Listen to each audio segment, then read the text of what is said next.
ഇത് വയനാട് കൽപ്പറ്റയിലുള്ള കമ്പളക്കാട് എന്ന് പറഞ്ഞ സ്ഥലത്തുള്ള ഒരു വലിയൊരു പള്ളിയാണ് കേട്ടോ. ഭയങ്കര ഹെവി പള്ളിയാണ്. ഭയങ്കര വലിയൊരു പള്ളി പെരുന്നാളായിരുന്നു അവിടെ.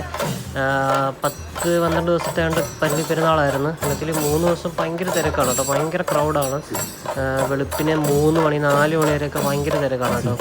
ആനയൊക്കെ വന്നിട്ട് ഭയങ്കര അടിപൊളിയാണ്. ഈ ക്രിസ്ത്യൻ പള്ളി പെരുന്നാൾ അങ്ങനെ പോയിട്ടൊന്നുമില്ല കേട്ടോ. ഞാനിപ്പോൾ ആദ്യമായിട്ടാണ് കേട്ടോ ഇങ്ങനെ പോകുന്നത് പള്ളി പെരുന്നാളിലൊക്കെ.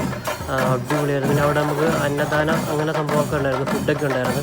ഫുഡൊക്കെ വാങ്ങിച്ച് കഴിച്ച് പിന്നെ ഈ പള്ളിയുടെ ഫ്രണ്ടിലാണെങ്കിൽ ഭയങ്കര ലൈറ്റിംഗ് ആയിരുന്നു കേട്ടോ. അത് രാത്രിയിലാണ് ഭയങ്കര എടുപ്പ്. കാരണം നമുക്ക് ഇത് ഓഫ് ചെയ്തിട്ടുണ്ടെങ്കിൽ പള്ളി ഫുള്ള് നമുക്ക് കാണാൻ പറ്റും, ബാക്ക്ഗ്രൗണ്ട് കാണാൻ പറ്റും. ഇത് ഓണാക്കി കഴിഞ്ഞ് കഴിഞ്ഞാൽ ഇതൊരു ഡിസ്പ്ലേ ആയിട്ട് അങ്ങ് മാറുവാണ്. പിന്നെ ഫുള്ള് ഭയങ്കര ലൈറ്റിങ്ങും കാര്യങ്ങളൊക്കെ ആയിരുന്നു കേട്ടോ. അടിപൊളിയാണ്. നമുക്ക് അതിനകത്ത് ഇമേജ് ഒക്കെ നമുക്ക് ആഡ് ചെയ്യാൻ പറ്റും കേട്ടോ. ആ രീതിയിലുള്ളൊരു ഭയങ്കര സംഭവമായിരുന്നു. അങ്ങനെ ദിവസം ഞാൻ ആദ്യമായിട്ടാണ് കേട്ടോ അത് കാണുന്നത്.